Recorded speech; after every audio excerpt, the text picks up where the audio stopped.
very interesting first teller. We have an amazing teller. Not just interesting. Go for amazing. Don't get their hopes up. I'm going to say interesting okay? and amazing. Not awkward at all that he's walking off stage. You've seen him for a few minutes already. I always say this, but I truly could not do this show without him. So without further ado, please welcome the wonderful, my co-host, Briane Nasimok. Thank you. So nice to see all of you.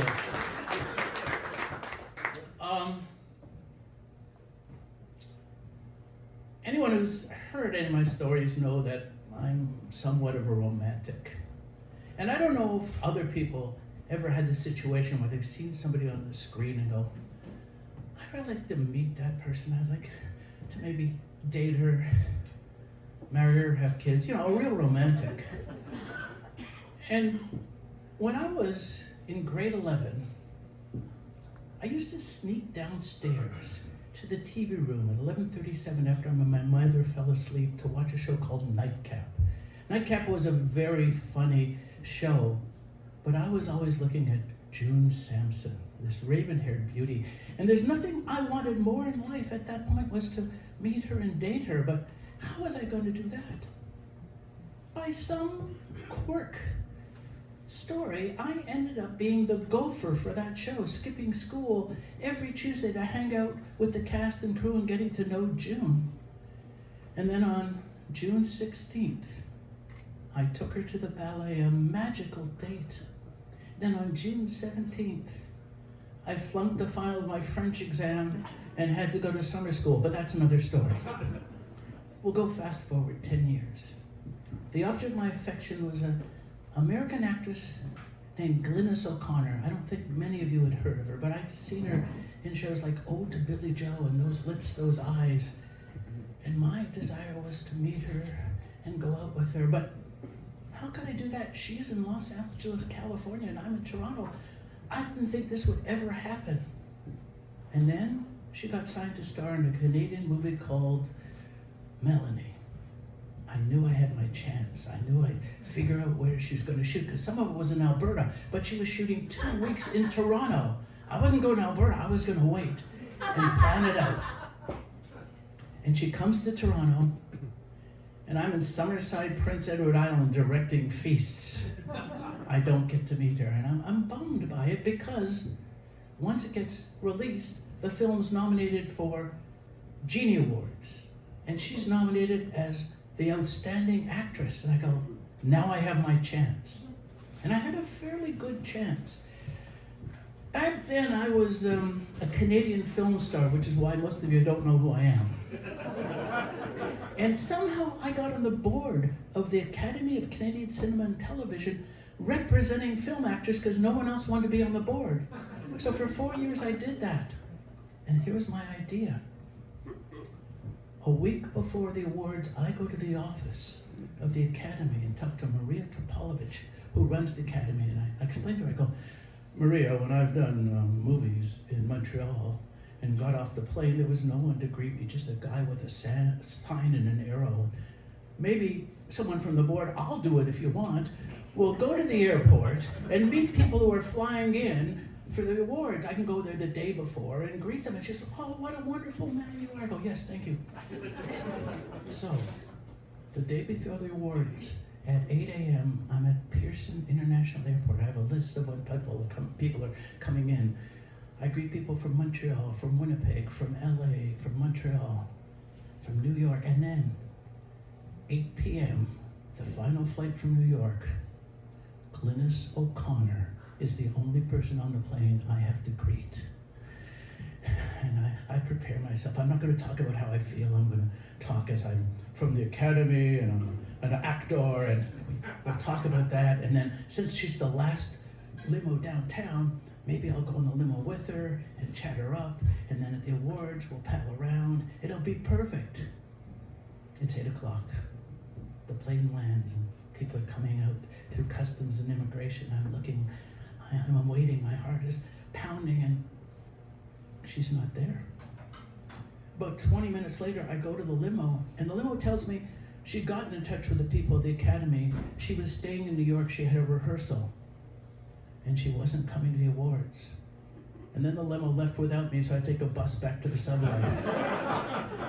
So I was bummed on many reasons. The next night I'm at the award show. She wins. She wins, and I could have celebrated with her. Instead, Burton Cummings takes the award for her. At the party, I'm thinking how it would have been. And then if I was a Warner Brothers cartoon, a giant light bulb would have appeared above my head. I had the idea. I go to Maria. You know, Maria, in about a week and a half, I'm going to New York, and I'm thinking, maybe instead of sending the trophy to New York, maybe I'll deliver it. I think that would be much better if someone gave it to her. What a great guy you are, thank you. 2 days later, I'm at the Academy, ready to get all the information, but Shoshona, who works at the Academy, is going to New York that weekend and is going to take the award, and I'm struck out again. It's Tuesday, I'm at the Uptown because it's cheap movie day. And then I go across to find out what Shoshana learned about Glynis and maybe find a way in to meet her. And Shoshana tells me she didn't go to New York and the award is still there. And Maria comes up and goes, "You're going to New York in 2 days." I told her, "Yes, I am." "Will you take the award?" "Well, yeah, I could do that, yeah." So she gets in touch with Glynis, let her know that I'm coming. I go home Friday morning on the bus to Buffalo, New York, because I look at what air flights are going to be. I'm going to have to close a bank account. So for $99, I can schlep on JetBlue. But when you cross the Peace Bridge, you have to get off the bus with everything, including this huge award, and declare it. And I'm going, they may stop me, but no, they love the award. They took pictures with it. I get on the plane. I get to New York. I know that Glynis is away for the weekend. We arrange to meet at 6 p.m. on Monday. There I am, 246 East 46th Street. The doorman lets me in. I go up the elevator. The door's open. I look down the hall. Outside 2F. There she is. My heart is pounding like mad. She goes, "Brian?" I go, "Glynis?" I take the award. I hand her the award. I make a little statement. She has her acceptance award, and we sit and we drink wine and we eat cheese and we laugh, and my mind's going a mile a minute, and then the phone rings. But she doesn't answer it. She lets it go to message because she's having such a good time, and I'm being charming and personable, and I'm thinking, this is one of the great evenings of my life. And then the phone rings again, and she says, "I have to get up because it's my niece." She comes back, her niece is staying over that night, and I have to go. And I go, okay. We talk a little more, and then as we get to the door, she gives me the sweetest, softest kiss I've ever had. I get to the ground floor, I'm starting to walk, I'm like gliding, and it starts to rain. I go to put up my umbrella. It's on her couch. I didn't do it purposely, I didn't leave it there, but another reason to go back and see her.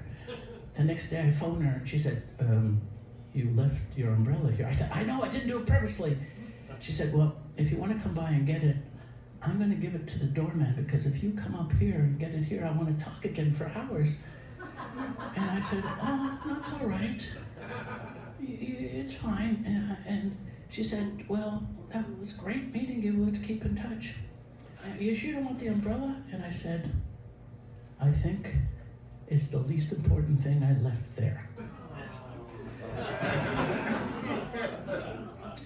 I go home, she goes to LA, we write back and forth, and then after about 3 months, no more communication. And I think about the last thing she said to me.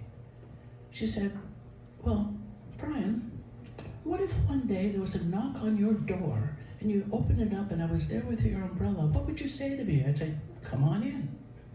And every so often when I hear a knock on the door, being the romantic that I am, I'm hoping my umbrella's coming back. Thank you.